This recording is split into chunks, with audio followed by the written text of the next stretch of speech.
Қайырлы күн, сіздермен бірге Айгерім. Бүгін осындай керемет дәмді болып шығатын чак-чак дайындайтын боламыз. Ол үшін видеоның соңына шейін қарап, менің каналыма тіркелмеген болсаңыз, тіркеліп подписацияны басып қойыңыз.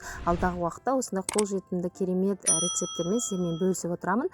Ал видеоны соңына шейін қараңыздар. Ол үшін бізге керегі 4 жұмыртқа керек.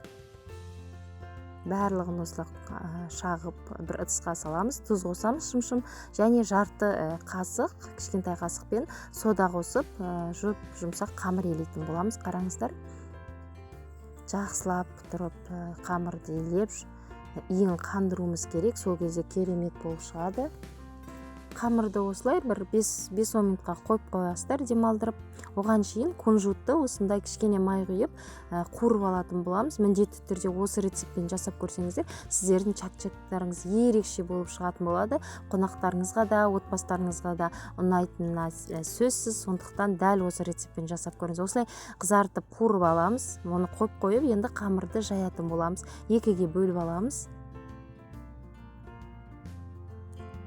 Екіге бөліп, бірінші осындай кішкентай оқтаумен жақсылап жайып аламыз. Төрт жағын баса отырып, сосын үлкен оқтаумен жаясыздар. Осылай жаямыз, екі шетін баса отырып, чак-чакты әркім өз қалауымен жасайды. Біреулерге осындай қамыр қалың болған ұнайды, біреулерге жұқа болған ұнайды. Мен жұқада қалың да қылған жоқпын, орташа қылып жайдым. Екінші қамырымды да осылай жайып алдым. Жақсылап ұнды сеуіп, бетіне енді ұзынша қылып кесіп аламыз. Осындай орталары, аралары 5 сантиметр болу керек. Ұзынша қылып осылай кесіп, кеспе көжеге кескендей осылай кесетін боламыз. Біреулер жалпақ қылып кескенді жақсы көреді. Мен осындай қылып жіңішке қылып кестім. Кішкене жалпақ қылып кессеңіздер де болады. Ол өз қалауларыңыз. Осылай ұн сепсеңіздер жабыспайды ешқандай. Қызып тұрған майға салып, осылай қып-қызыл қылып пісіріп аламыз. Осылай араластырып тұрмасаңыздар, бір шеті ақ, бір шеті қып-қызыл болып қалады. Сондықтан міндетті түрде араластырып тұрыңыздар. Мінекей қызыл болып шықты. Барлығын сүзіп алдым. Осындай ақ көбік шыққан себебі құрамында сода болғандықтан солай көпіреді.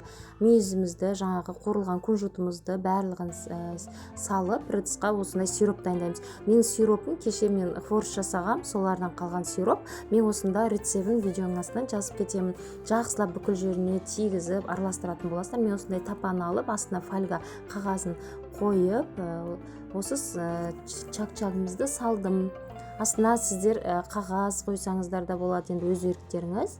Жақсылап барлық жеріне жеткізіп, мінекей қараңыздар, кунжутпен енді дәмі өте ерекше дәмді болып шығады. Міндетті түрде дәл осы рецептпен жасап көріңіздер.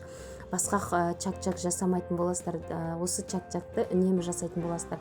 Осындай пищевой салфанды жауып, бетіне алақандарыңызбен баса отырасыздар, тығыздап. Қараңыздар, өте дәмі өте ерекше болып шықты. Осы чак-чактың отбасыларыма, бала-шағама барлығына ұнады.